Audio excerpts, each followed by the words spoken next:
ప్రార్థనలు చేసుకుందాం. ఓం అజ్ఞానతిమిరాంధస్య జ్ఞానాంజనశలాకయ చక్షురున్మిళితం యేన తస్మై శ్రీ గురవే నమః.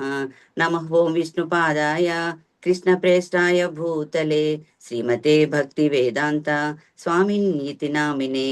నమస్తే సారస్వతే దేవే గౌరవాణి ప్రచారిణే నిర్విశేష శూన్యవాది పాశ్చాత్య దేశతారిణే. జై శ్రీ కృష్ణ చైతన్య ప్రభు నిత్యానంద శ్రీ అద్వైత గదాధర శ్రీవాసాది గౌర భక్త బృంద.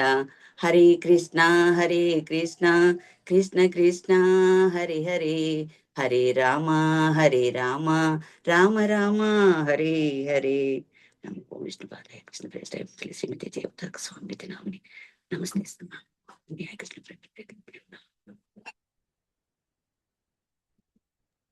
హరే కృష్ణ. ఈరోజు భగవద్గీత 4వ అధ్యాయం 38వ శ్లోకం గురించి మనం తెలుసుకుందాము. 38వ శ్లోకం గురించి తెలుసుకునే ముందు నిన్నటిది కొంచెం రీక్యాప్ చేసుకుందాం. అంతది హరే కృష్ణ. ఓకే, భగవంతుడు 35వ శ్లోకం నుంచి 38వ శ్లోకం వరకు కూడా దివ్య జ్ఞానం యొక్క విశిష్టతను మనకి తెలియజేశారు.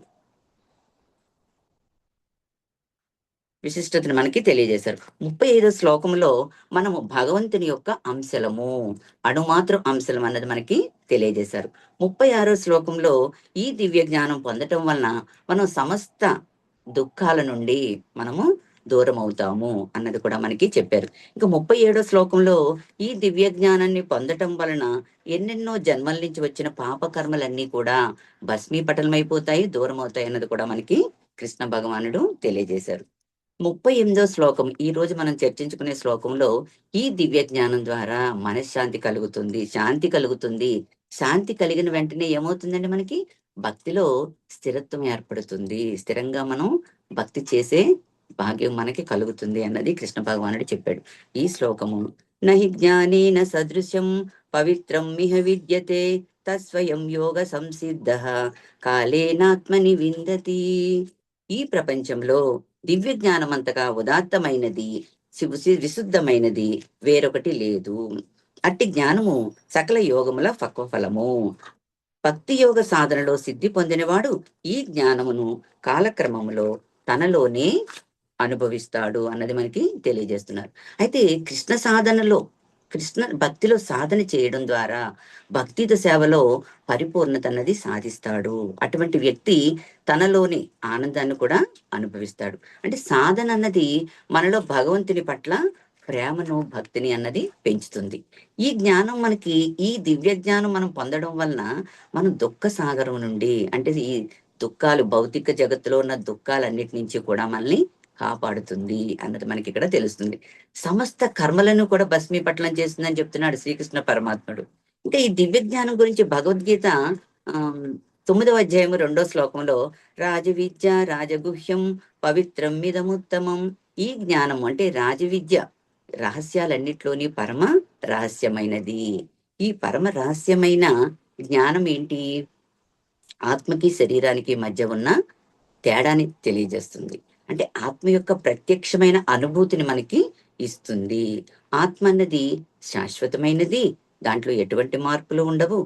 దేహంలో అంటే శరీరంలో అనేక మార్పులు జరుగుతాయి, శరీరం అనేక మార్పులకు కూడా గురి అవుతుంది అన్నది మనం తెలుసుకుంటున్నాం. భక్తిత సేవ అన్నది ఈ జ్ఞానం మనం తెలుసుకోవడం ద్వారా భక్తిత సేవలో ఉన్నత స్థితి చేరుకుంటాం మనం. అంటే ఇదేంటి, ఇదంతా కూడా దేని వల్ల వస్తుంది? సాధన ద్వారా మనకి ఇదంతా కూడా చక్కగా వస్తుంది అన్నది మనకి ఇక్కడ ఈ జ్ఞానం ద్వారా మనం తెలుసుకుంటున్నాం. ఈ శ్లోకంలో ఒక విషయం చెప్తున్నాడు కృష్ణ పరమాత్మ. జ్ఞానేన సదృశం పవిత్రం ఇహ విద్యతే. అంటే ఇక్కడ జ్ఞానం వినేటప్పుడట ముందు మనకి ఫస్ట్ కృష్ణ భగవాన్ యొక్క జ్ఞానం వినేటప్పుడు టైం వేస్ట్ అయిపోతుందేమో అనిపిస్తుంది. కానీ అర్జున, ఇది సాధన ద్వారా అర్థమవుతుంది. మనం డైలీ సాధన చేస్తుంటే మనకి ఆ అనుభూతి అన్నది చక్కగా మీకు కలుగుతుంది. కలిగినప్పుడు ఏమవుతుంది? భక్తి భావం వస్తుంది అన్నది కూడా మనకి ఇక్కడ చెప్తున్నాడు. ఈ 2 పద ప్రయోగాల్ని భగవంతుడు చక్కగా ప్రయోగించాడు. సదృశ్యం అంటే ఏంటి? సమానమైనది. పవిత్రం అంటే పవిత్రమైనది. ఈ భౌతిక ప్రపంచంలో ఈ జ్ఞానంతో సమానమైన జ్ఞానం గాని, పవిత్రమైనది కానీ ఇంకొకటి వేరే లేదు అన్న విషయం కూడా మనకి ఇక్కడ తెలుస్తుంది. ఈ జ్ఞానం అద్భుతమైనదన్న అనుభూతి కూడా మనం కలుగుతుంది. మనం ఈ భావన, ఈ కృష్ణ భక్తి భావనలో అంటే కృష్ణ చైతన్యంలోకి వచ్చాక కృష్ణ భక్తి భావనలోకి మనం అడుగు ఎప్పుడైతే పెడతామో మనకి ఇంకా భౌతికపరమైన ఏ విషయాల పట్ల కానీ, యోగాభ్యాసాలు చేయాలని కానీ ఎటువంటి ఆసక్తి కూడా ఉండదు. అంటే దీనివల్ల మనకి ఏం తెలుస్తుంది? మనం ఆధ్యాత్మిక భక్తిలోకి వస్తున్నాము.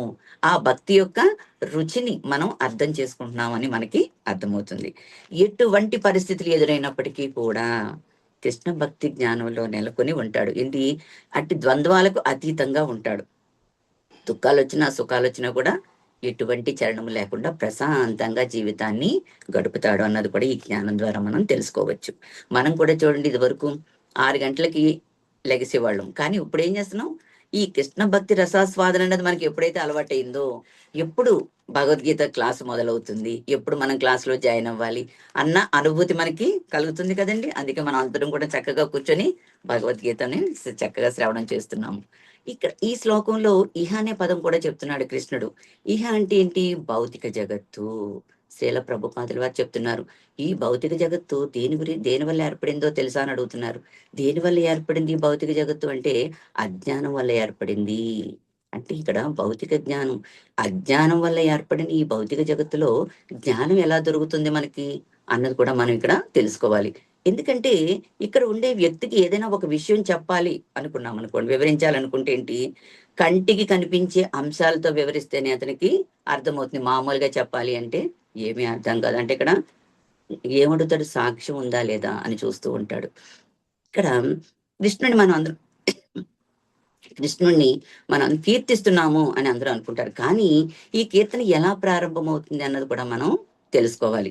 ఈ భౌతిక జగత్తులో మనము ప్రకృతి ప్రభావంలో ఉంటాము, త్రిగుణాల ప్రభావము, భౌతిక మాయ, ఇవన్నీ నెమ్మది నెమ్మదిగా దాటుకుంటూ, అంటే భౌతికపరమైన విషయాల పట్ల ఎప్పుడైతే మనం అసంగత్వంగా ఉంటామో, అంటే అనాసక్తిని కలిగి ఉంటామో, అప్పుడు మనం ఆధ్యాత్మిక విషయాలు అనేది మనకి జాగ్రత్తగా అర్థమవుతాయి. అర్థమైనప్పుడు ఏమవుతుందండి? వాటి పట్ల ఆసక్తి అన్నది పెరుగుతుంది. అప్పుడు మనం కృష్ణ కీర్తన అనేది కరెక్ట్ గా ప్రారంభమవుతుంది. కృష్ణ కీర్తన అనేది ప్రారంభమైనప్పుడు ఏమవుతుందండి? అజ్ఞానం అనేది ఏంటి? మనకి ఇప్పుడు కాదు అజ్ఞానం, అనాది కాలం నుంచి బట్టి మనల్ని పీడిస్తుంది. ఈ అజ్ఞానం అన్నది ఎందుకు వస్తుంది?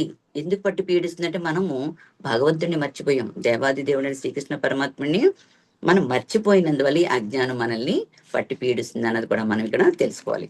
ఈ శ్లోకంలో ఇంకొక పదాన్ని ప్రయోగించారు కృష్ణుడు, కాలేనా. కాలేనా అనే పదము కాలక్రమంలో అని మనకు అర్థమవుతుంది. మనం ఎప్పుడైతే భక్తుల సాంగత్యంలో ఉంటూ భౌతిక విషయాలన్నింటినీ పక్కన పెట్టి శ్రద్ధగా శ్రవణము, కీర్తన, స్మరణము చేసుకుంటూ శ్రీమద్ భగవద్గీతని ఎప్పుడైతే మనం శ్రవణం చేస్తూ ఉంటామో మనలో హృదయ శుద్ధీకరణ అన్నది మనకి జరుగుతుంది. హృదయ శుద్ధీకరణ జరిగితే ఏమవుతుందండి? మనలో ఉన్న కల్మషాలు, క్లేశాలు అన్ని నెమ్మదిగా పక్కకు వచ్చేస్తాయి.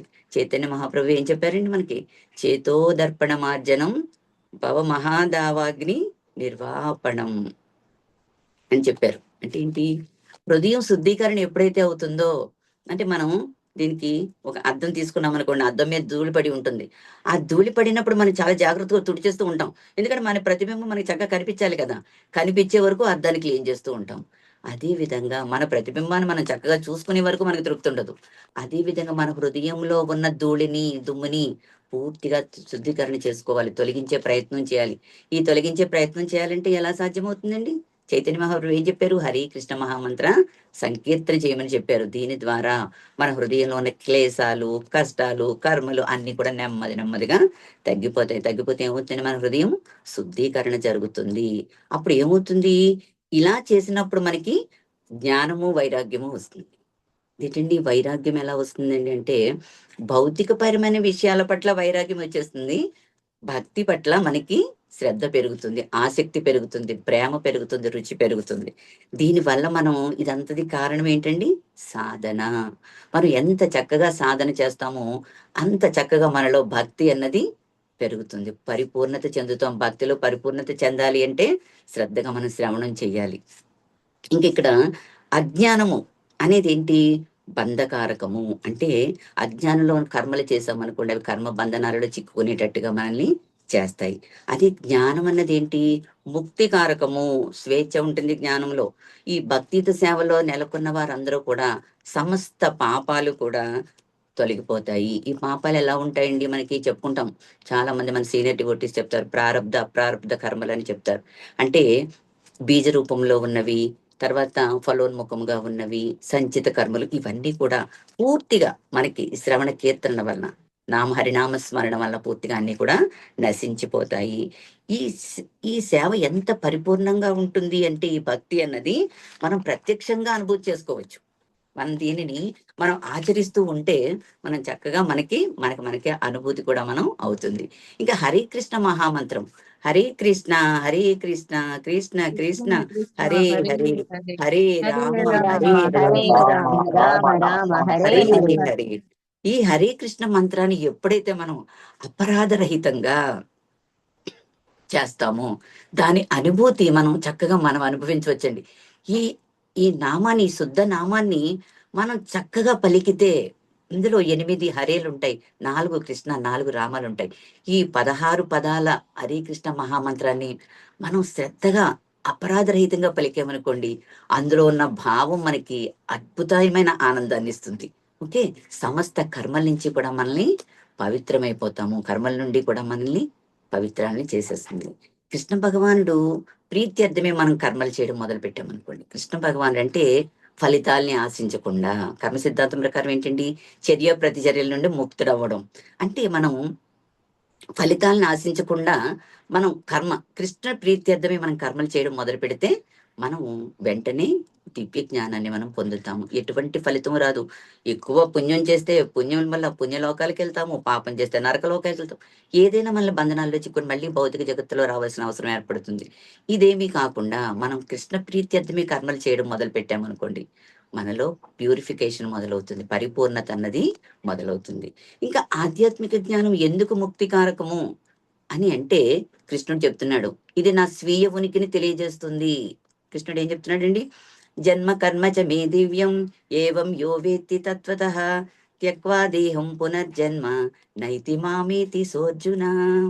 నా యొక్క జన్మల గురించి, కర్మల గురించి, నా దివ్య స్వభావం గురించి పరిపూర్ణమైన దివ్య జ్ఞానం ఎవరైతే అర్థం చేసుకుని ఉంటాడో అటువంటి వ్యక్తి మరణం తర్వాత మళ్ళీ ఈ భౌతిక జగత్తులోకి అడుగు పెట్టవలసిన పనే లేదు, నా ధామాన్ని పొందుతాడు అని చెప్తున్నాడు కృష్ణుడు. అంటే మనం అందరము ఎవరని తెలుసుకోవాలి? భగవంతుని యొక్క దాసులము. భగవంతుడు మనకి యజమాని అని తెలుసుకోవాలి. అది తెలుసుకున్న వెంటనే మనకి ఎంతో శాంతి లభిస్తుంది. భగవంతుడి పట్ల మనకున్న సంబంధం కూడా అర్థమవుతుంది. మనం భగవంతుని యొక్క నిత్య అంశలము అన్నది కూడా మనకి అర్థమైనప్పుడు మన జీవితంలో శాంతి, ఆనందం అన్ని కూడా మనకి వస్తాయండి. ఇంకా పరంపరలో ఉన్న ఒక ప్రామాణిక గురువు ద్వారా మనం జ్ఞానం తీసుకున్నాం అనుకోండి, ఆయన సాంగత్యంలోకి వెళ్ళి ఆయన ద్వారా జ్ఞానం తీసుకుంటే ఆయన ఎటువంటి జ్ఞానాన్ని ఇస్తారండి? పరిపూర్ణమైన జ్ఞానాన్ని ఇస్తారు. దివ్య జ్ఞానాన్ని మనకి అందిస్తారు. అందించే గురువు ఏమంటారండి? ఈ జ్ఞానం తీసుకున్నాక నువ్వేం చేస్తావు? అందరికీ జ్ఞానాన్ని అందించు, నువ్వు ప్రచారం చెయ్యి అని చెప్తారు. ఇక కృష్ణుడు కూడా ఇక్కడ ఇలాగే చేశాడు. ఏం చేశాడంటే, ఒకసారి నారద మహర్షి భక్తి వేదాంతం నుంచి ఉపదేశం పొందిన తర్వాత కృష్ణుడి దగ్గరికి వస్తారు. వెంటనే కృష్ణుడు ఏం చేస్తారంటే, నారద మహర్షి చేతిలో మహతి అనే వీణని పెడతారు. ఈ వీణ తీసుకెళ్లి నువ్వు లోకాలన్నీ తిరిగి గానం చెయ్యి అని చెప్తారు. అప్పుడు నారదుడు, దేవా నేను ఇప్పుడే కదా వచ్చాను నీ దగ్గరికి, అన్ని లోకాలు తిరిగి తిరిగి తిరిగి మళ్ళీ ఇప్పుడు వచ్చాను, మళ్ళీ నువ్వు తిరగమంటావేంటి అని నారదుడు అడుగుతాడు. అప్పుడు భగవంతుడు నారదునితో ఇలా చెప్తాడు, నువ్వు నా దగ్గరకు వచ్చావు కానీ నేను ఇక్కడ లేను అంటాడు. ఎవరు? కృష్ణుడు. అప్పుడు నారదుడు, నువ్వు ఇక్కడే ఉన్నావు కదా అని అంటాడు. ఏది చూడు, నేను ఉన్నానేమో చూడు, కనిపిస్తున్నానా అని అడుగుతారు. చూడగానే కృష్ణుడు కనిపించడు, ఆయన మాటే వినిపిస్తుంది. కృష్ణ నువ్వు కనిపించట్లేదేంటి, ఏం చెయ్యాలి అంటే, అప్పుడు కృష్ణుడు చెప్తాడు, హరే కృష్ణ అంటే వీణ పట్టుకొని హరే కృష్ణ కృష్ణ కృష్ణ హరే హరే, హరే రామ రామ రామ హరే హరిని నామం చెయ్యి, కీర్తించు. నువ్వు హరే కృష్ణ అనగానే నీ నాలుక మీదకి వస్తాను, వెంటనే నీ హృదయంలో దర్శనమిస్తాను అని అంటాడు కృష్ణుడు. వెంటనే ఏం చేస్తాడండి నారదుడు? నా నామ సంకీర్తన చేయగానే కనపడతానన్నావు కదా, సరే నేను నామ సంకీర్తన చేస్తానంటాడు. వెంటనే దర్శనం ఇస్తారండి. హరే కృష్ణ అనగానే నారదుడి యొక్క నాలుక మీదకి వచ్చి వెంటనే హృదయంలోకి వచ్చి ఆయన దర్శనం ఇస్తారు. అంటే హృదయంలో దర్శనం ఇచ్చిన వెంటనే ఏంటంటే భగవంతుడు చక్కని జ్ఞానాన్ని ఇస్తాడు. మనం కూడా అందుకే అపరాధరహితంగా చేయాలని చెప్పుకుంటున్నాం. నామము చేయగానే మనకి కృష్ణుడు వెంటనే హృదయంలో దర్శనం ఇచ్చేస్తాడండి. ఈ జ్ఞానం ఏమవుతుంది? మనల్ని ముక్తిని అందిస్తుంది. ఇటువంటి దివ్య జ్ఞానము భగవంతుడు లేదా ఆయన ప్రతినిధి మాత్రమే ఇవ్వగలుగుతారు. మామూలు ఎవరు ఇవ్వలేరు. అది అజ్ఞానానికి అతీతమైన జ్ఞానము దివ్య జ్ఞానము. దీనికంటే పవిత్రమైనది గాని ఇంకొకటి ముఖ్యమైనది కానీ ఇంకొకటి లేదు అని కూడా శ్రీకృష్ణుడు మనకి చెప్తున్నారు. అయితే ఇక్కడ విశ్వనాథ్ చక్రవర్తి ఠాగూర్లు కూడా ఈ శ్లోకానికి చక్కనిగా వివరించారండి. ఏంటంటే పంచతంత్ర కథలు అని ఇది వరకు మనము చిన్నపిల్లల కథలు వచ్చేవి, టీవీలో కూడా వచ్చేవి, ఇప్పుడైతే రావట్లేదు. ఆ కథల్లోని ఒక కథ మనం ఎప్పుడు చెప్పుకుందాం. ఒక రాజుగారు ఉంటారు. ఆ రాజుగారు దగ్గర చాలా గ్రంథాలు శాస్త్రాలు అవి ఉంటాయి. ఆ శాస్త్రాలు అవి ఆయన ఒకసారి ఏం చేస్తారంటే ఆ గ్రంథాన్ని చదువుతారు. చదివినప్పుడు అందులో ఒక అద్భుతమైన రహస్యం తెలుస్తుంది ఆయనకి. ఏంటి ఆ రహస్యం అంటే, భారతదేశంలో ఎత్తైన పర్వతాలు ఉన్నాయి. ఆ పర్వతాల్లో మూలికలు ఔషధాలు కూడా దొరుకుతాయి. ఆ మూలికల ఔషధాలు ఏంటండి అవి? సర్వరోగ నివారణి, సర్వ రోగాల్ని కూడా నయం చేస్తాయి అన్న విషయం ఆయన తెలుసుకుంటారు. ఆయన అది తెలుసుకుని చాలా ఆశ్చర్యపోతారు. ఏంటి, మూలికలు ఔషధాల ద్వారా రోగాల్ని నయం చేయొచ్చా? అయితే మన రాజ్యంలో ఉన్న వాళ్ళందరికీ కూడా రోగాలన్నీ నయం చేయొచ్చు అని ఆలోచించుకొని వెంటనే మంత్రిని, పండితుల్ని అందరినీ పిలుస్తారు. పిలిచి వాళ్ళకి చెప్తారు, భారతదేశం వెళ్ళండి మీరు, అక్కడ ఎత్తైన పర్వతాలు ఉన్నాయట. ఆ పర్వతాల్లో మూలికలు ఔషధాలు దొరుకుతాయట. మీరు అవన్నీ తీసుకురండి. ఎంతటి ఆ ఔషధాలు గాని మూలికలు గాని ఎంతటి రోగాన్నైనా కూడా నివారిస్తుందట. కనుక మీరు వెంటనే బయలుదేరి వెళ్ళండి అని చెప్తారు. అంటే వెంటనే వాళ్ళందరూ ఏం చేస్తారండి? బయలుదేరతారు. మంత్రి గారు, పండితులు అందరూ కలిసి భారతదేశం వస్తారు. భారతదేశం వచ్చి ఎక్కడ ఎత్తైన పర్వతాలు ఉన్నాయా అని చూసుకుంటారు. ఆ పర్వతాలు కనిపిస్తే ఆ పర్వతాలు ఎక్కుతారు. అవన్నీ వెతుకుతారు. ఎక్కడ ఔషధాలు మూలికలు ఏమీ కనిపించవు. వెతికి వెతికి వెతికి వాళ్ళకి ఏమీ అర్థం కాదు. రాజుగారు అయితే శాస్త్రాల్లో ఉందని చెప్పారు, మనకైతే ఏమి అర్థం కావట్లేదు, ఇక్కడ ఏమీ కనపట్లేదు, ఏం చేయాలి అని అందరూ కలిసి ఒక ఆలోచన చేస్తారు. ఏం చేస్తారు?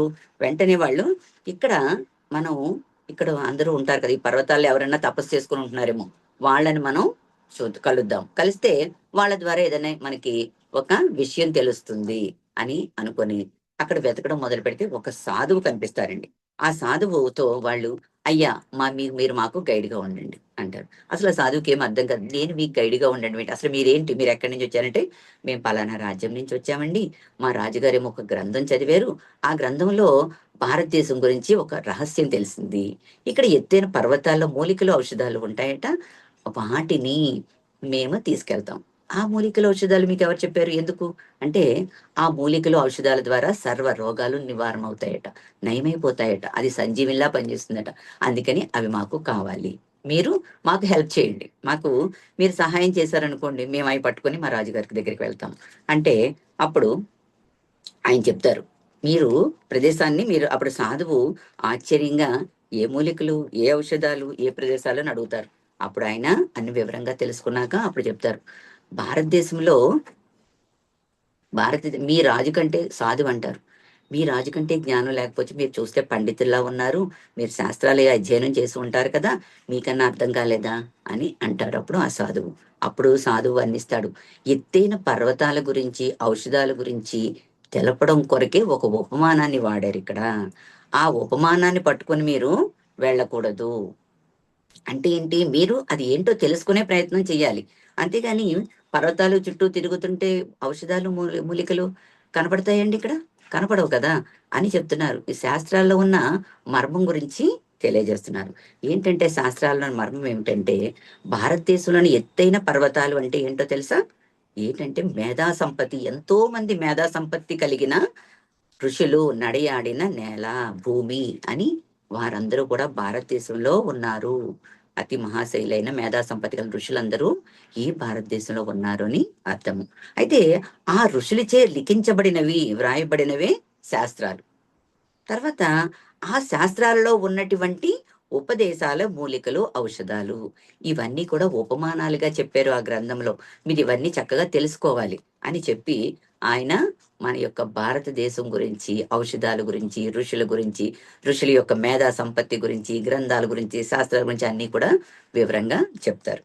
అంటే ఇక్కడ ఇవన్నీ కూడా ఈ మన ఋషులు, మన ఋషులచే ఈ లిఖించబడిన ఈ ఉపదేశాలన్నీ జీవునికి సంజీవినిగా పనిచేస్తాయి. అంటే జీవుల్లో ఉన్న అన్ని కల్మషాలని తొలగిస్తాయి. అంటే భౌతికపరమైన విషయాల పట్ల ఎక్కువ ఆసక్తి చూపుతూ ఉంటున్నాము, కానీ మన ఆత్మ శాశ్వతమైనదని తెలుసుకొని కూడా దానికి జ్ఞానం ఇచ్చే ప్రయత్నం మనం చేయట్లేదు.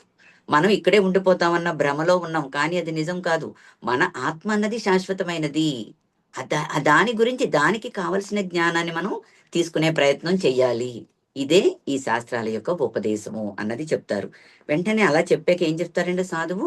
ఆయన దగ్గర ఉన్న భగవద్గీతలు మంత్రి చేతిలోని, పండితుల చేతిలోని పెడతారు. పెట్టాక ఈ జ్ఞానం తీసుకోండి, ఇదే రోగ నివారిణి, సంజీవిని వంటిది అని చెప్తారు. ఇదే విషయాన్ని భగవంతుడు శ్రీకృష్ణుడు 38వ శ్లోకంలో మనకి వివరించారు అని శీల విశ్వనాథ చక్రవర్తి ఠాగూర్ల వారు మనకి తెలియజేశారు. ఆ సాధువు చేతిలో, అంటే సాధువు ఈ మంత్రి గారి చేతిలో, పండితుల చేతిలో ఏ విధంగా భగవద్గీతను పెట్టారో శ్రీకృష్ణ పరమాత్ముడు అర్జునుడి మాధ్యమంగా చేసుకొని మన చేతిలో కూడా ఈ భగవద్గీతని ఇచ్చారండి. ఈ భగవద్గీత అత్యద్భుతమైన గీతాసారము. ఏంటి, మనం ఎవరైనా చెప్తేనే మనం వాళ్ళు చెప్పారు, వీళ్ళు చెప్పారు, మనం అది వినాలి, అది నేర్చుకోవాలి అని తపన పడుతూ కుతూహలంగా ఉంటాం. కానీ డైరెక్ట్ దేవాది దేవుని శ్రీకృష్ణ పరమాత్ముడు ఇచ్చిన భగవద్గీత జ్ఞానాన్ని ఎంతమంది తెలుసుకునే ప్రయత్నం చేస్తున్నామండి మనం? ఇది ప్రతి ఒక్కరి ఇంట్లోని ఉన్నది అన్నది కాదు, ఎంతవరకు మన జ్ఞానం తీసుకున్నది అన్నది మనం అర్థం చేసుకోవాలి. అంటే మనం చాలా క్లాసులు అన్ని శ్రవణం చేస్తాం, అన్ని క్లాసులు వింటున్నాం. కానీ మనం ఏది శ్రవణం చేసినప్పటికీ కూడా ఆ చేసిన శ్రవణం ద్వారా మనం విన్న విషయాల్ని మనం ఈ చెవును వినేసి ఆ చెవును వదిలేయడం కాదండి. విన్న విషయాన్ని మనం చక్కగా అర్థం చేసుకోవాలి. అర్థం చేసుకున్నాక ఏం చేయాలి? ఆచరణలో పెట్టాలి. ఆచరణలో పెట్టినప్పుడే మనకి ఆ అనుభూతి అన్నది మనకి అర్థమవుతుంది. ఆ అనుభూతిని మనం అర్థం చేసుకున్నాం అనుకోండి, అసలు భగవద్గీతను అస్సలు వదలమండి. మనం ప్రతిరోజు అది చదవకపోతే మనకి ఇంకొక పనే గుర్తురాదు. ఆ విధంగా మనం దివ్య జ్ఞానాన్ని తీసుకునే ప్రయత్నం మనం చెయ్యాలి. ఈ విధమైన అద్భుతమైన దివ్య జ్ఞానం పొందిన తర్వాత మనిషికి ఏమవుతుందండి? ఇంత మంచి జ్ఞానం, శాంతి లభిస్తుందని చెప్తున్నాడు కృష్ణుడు. ఇంకా ప్రభుపాదుల వారి భాష్యంలో కూడా దివ్య జ్ఞానం అంత ఉదాత్తమైనది, విశుద్ధమైనది ఏమీ లేనే లేదు. అజ్ఞానమే మన బంధానికి కారణము, ఇక జ్ఞానమే ముక్తికి కారణమని కూడా తెలియజేశారు. ఈ దివ్య జ్ఞానంలో నెలకొన్నప్పుడు శాంతిని ఎక్కడో వెతుకోవాల్సిన అవసరం లేదు. శాంతి అనేది మన దగ్గరికి వచ్చేస్తుంది, మనలోనే ఉంటుంది. మనలో ఉన్న ఆత్మ పరమాత్మల్ని మనం ఎప్పుడైతే అనుసంధానం చేసుకుంటూ ఉంటామో ఆ శాంతి అన్నది మనకి అద్భుతమైన ఆనందాన్ని ఇస్తుంది అని చెప్తున్నారు. ఈ జ్ఞానం ఏంటి? ఇటువంటి జ్ఞానంలో ఉన్నప్పుడు మనం కృష్ణ భక్తి భావనలో మహోన్నతమైన స్థితికి కూడా చేరుకునే పరిపూర్ణత అన్నది మనకి కలుగుతుంది. ఇదే భగవద్గీతలో తుది మాట అని చెప్పారు శ్రీల ప్రభుపాద వారు భాష్యంలో. హరే కృష్ణ. ఈ ఆధ్యాత్మిక జ్ఞానం పొందిన తర్వాత దీనికి కావాల్సిన అర్హతలు ఏమిటన్నది రేపటి క్లాస్ లో తెలుసుకుందాం మాతాజీ. హరే కృష్ణ. హరి బోల్ మాతాజీ. హరే కృష్ణ. హరే కృష్ణ మాతాజీ. హరి బోల్ మాతాజీ. ఉపమానము సంజీవిని పర్వతం గురించి, ఆ ఔషధ గుణాల గురించి చాలా బాగా చెప్పారు మాతాజీ. భక్తికి ఎలా లింక్ చేసుకోవాలి అని చాలా అద్భుతంగా చెప్పారు మాతాజీ. హరే కృష్ణ. భక్తిలో ఎలా అభివృద్ధి చెందాలి, చాలా బాగా చెప్పారు. చాలా బాగా చెప్పారు. హరే కృష్ణ మాతాజీ, చాలా బాగా చెప్పారు. హరే కృష్ణ మాతాజీ. హరే కృష్ణ మాతాజీ, చాలా బాగా చెప్పారు మాతాజీ. ఇదంతా నేను చెప్పింది ఏం కాదండి, మన యొక్క శిక్షా గురువుల ద్వారా, మన యొక్క సీనియర్ డివోటీస్ ద్వారా తెలుసుకున్న జ్ఞానాన్ని మీకు చెప్పాను మాతాజీ. ఇంట్లో మాతాజీ. హరే మీరు చెప్తుంటే మాత్రం చాలా బాగా అర్థమైంది మాతాజీ మాకు. వారిని కూడా ఆయన నామం పలకమంటారు. ఆయన ఎక్కడ లేను, నామంలోనే ఉన్నాను అని చెప్పాలని నామాలకున్న ప్రాముఖ్యతను కూడా చాలా బాగా చెప్పారు మాతాజీ. హరి కృష్ణ. వెళ్ళిపోతున్నారంటే బాధ వేస్తుంది మాతాజీ. మీ మాటలు ఇంకా ఇంకా వినాలనిపిస్తుంది. ఇవన్నీ కృష్ణుడి మాటలు మాతాజీ, నావి కాదు. కృష్ణుడు చెప్పిన మాటలు, శ్రీల ప్రభుపాదుల వారు ఇచ్చిన భాష్యం. అది అంత మరి అద్భుతంగా ఉంటుంది. కృష్ణుడి మాట ఎన్ని విన్నా వినాలనిపిస్తుంది. కరెక్టే అది. మాతాజీ అప్పుడే క్లాస్ అయిపోయిందంటే మాకే ఇది మేము అదే అనుకుంటున్నాం మాతాజీ, అప్పుడే క్లాస్ అయిపోయిందా అని. హరే కృష్ణ మాతాజీ, చాలా బాగా చెప్పారు Mataji. Thank you Hare Mataji, Krishna. Thank you Mataji. Hare Krishna. Hare Krishna చాలా మాతాజీ. బాగుంది. నామం సరిగా అపరాధం లేకుండా చేస్తే అది నాలుక మీద ఉండి హృదయంలో ఎమ్మట వెళ్ళిపోద్ది అనేది బాగా హత్తుకుంది. Yes Mataji, yes Mataji. హరే కృష్ణ. అన్ని అంశాలు బాగా వివరించి చెప్పారు మాతాజీ, చక్కగా చెప్పారు. Thank you Mataji. హరే కృష్ణ. నారదు నారాయణ నారాయణ అంటాడు కదా ఇంకా మాతాజీ. చాలా బాగా చెప్పారు అన్నిటికంటే. హరే కృష్ణ మాతాజీ. నారదుడి ఉదాహరణ చాలా బాగుంది మాతాజీ, చక్కగా చెప్పారు. ఇది నారదుడు ఉదాహరణ అన్నది మనకి అది చెప్పడం మర్చిపోయాను. ప్రథమ స్కందము 6వ అధ్యాయంలో వచ్చింది మాతాజీ. తర్వాత నారదుడికి వీణ ఇచ్చింది, మహతి అనే వీణ ఇచ్చినది అన్న విషయాన్ని కూడా మనకి లింగ పురాణంలో చెప్పారు, లిఖించబడి ఉంది అని శ్రీల రూప గోస్వామి, శ్రీల జీవ గోస్వామి వారు మనకి వర్ణించారు మాతాజీ. అది కూడా ఆయన ద్వారానే మనకి తెలిసింది. హరే కృష్ణ. హరే కృష్ణ. హరే కృష్ణ మాతాజీ, దండవత్ ప్రణామం. దండ ప్రణామం. హరే కృష్ణ మాతాజీ, దండవత్ ప్రణామం మాతాజీ. నారాయణ మంత్రం అన్న హరే కృష్ణ మంత్రం ఒకటే మాతాజీ. నారదు నారాయణ నారాయణ అని అంటాడు, కీర్తన చేస్తాడు కదా. అంటే మనకి ఈ కలియుగానికి సంకీర్తనాము హరే కృష్ణ మహామంత్రమే ప్రభు చెప్పారు కదా. శ్రీ చైతన్య మహాప్రభు వచ్చి చెప్పారు కదా, కలియుగంలో జనులందరికీ టైం ఉండదు, ఏం చేయాలన్నా వాళ్ళకి టైం ఉండదు. అందుకని హరే కృష్ణ మహామంత్రాన్ని సర్వకాల సర్వావస్థలందరూ కూడా మనం చేసుకోవచ్చు. ఈ టైము ఆ టైం అని లేదు, ఏ టైంలో ఎక్కడున్నా సరే మనం హరే కృష్ణ మహామంత్రాన్ని పఠించవచ్చు. కృష్ణ దండ ప్రణామం మాతాజీ. దండవత్ ప్రణామం ప్రభు. హరే కృష్ణ మాత, దండ ప్రణామం. హరే కృష్ణ మాతాజీ, దండ ప్రణామం. బాగా చెప్పారు మాతాజీ. Thank you Mataji. హరి బోల్, హరి బోల్, హరి బోల్. ఇదంతా ప్రభుపాదుల వారి, మా గురు మహారాజ్ బ్లెస్సింగ్స్ ఏ మాతాజీ, మా శిక్షా గురువుల బ్లెస్సింగ్స్. ఎస్ మాతాజీ. హరే కృష్ణ మాతాజీ, దండ ప్రణామం. దండవత్ ప్రణామం మాతాజీ. ఏమైనా డౌట్స్ ఏమైనా ఉన్నాయా మాతాజీ? బాగా చెప్పారు మాతాజీ, చాలా బాగుంది, మంచిగా అర్థమైంది. హరే కృష్ణ మాతాజీ, దండవత్ ప్రణామం. అలా వింటూ కూర్చున్నాం మాతాజీ, అందుట్లో డౌట్ అడగాలని. Thank you Mataji. హరే కృష్ణ. చెప్పారు మాతాజీ, మా డౌట్స్ అన్ని క్లియర్ అయిపోయాయి మీరు మీ ప్రీచింగ్ తోటి. Thank you Mataji. హరే కృష్ణ మాతాజీ, దండవత్ ప్రణామం. హరి బోల్. Thank you Mataji. మాతాజీ, హరే కృష్ణ మహామంత్రము ఈ జన్మక కమింగ్ జన్మక మాతాజీ? ఏంటి మాతాజీ? హరే కృష్ణ మహామంత్రం ఉచ్చరించినము నిరంతరం, అయితే ఈ జన్మక గోలోక్ బృందావన్కి ఎంట్రీకా? అసలు మనం ఈ జన్మలో ఉన్న కర్మలన్నీ తగ్గించుకోవాలి అంటే హరే కృష్ణ మహామంత్రాన్ని చెయ్యాలి మాతాజీ. ముందు మనం ఈ జన్మ, ఇప్పుడు మనకి మానవ దేహం వచ్చింది, ఈ మానవ దేహాన్ని సార్థకత చేసుకోవాలి. మనం ఈ ఒడ్డు నుంచి ఆ ఒడ్డుకు చేరాలి అంటే మనం ఒక నావని తీసుకుంటాం. అదే విధంగా ఈ భౌతిక దేహాన్ని ఉపయోగించుకుని మనకి చక్కని మానవ జన్మ వచ్చింది అంటే మానవ జన్మలో విచక్షణ జ్ఞానం అన్నది ఉంటుంది. ప్రతిదీ అర్థం చేసుకుని, మంచి చెడుని అర్థం చేసుకునే తెలివితేటలు ఇచ్చాడు. దీని ద్వారా మనలో ఉన్న కర్మలని, కల్మషాలని, క్లేశాలని అన్ని కూడా తగ్గించుకునే ప్రయత్నం చేయాలి. తగ్గించుకోవడం అంటే మనం ఎటువంటి యజ్ఞాలు, యాగాలు, వ్రతాలు చేసేంత టైము లేదు, సమయం లేదు. కాబట్టి మనం ఏం చేయాలి?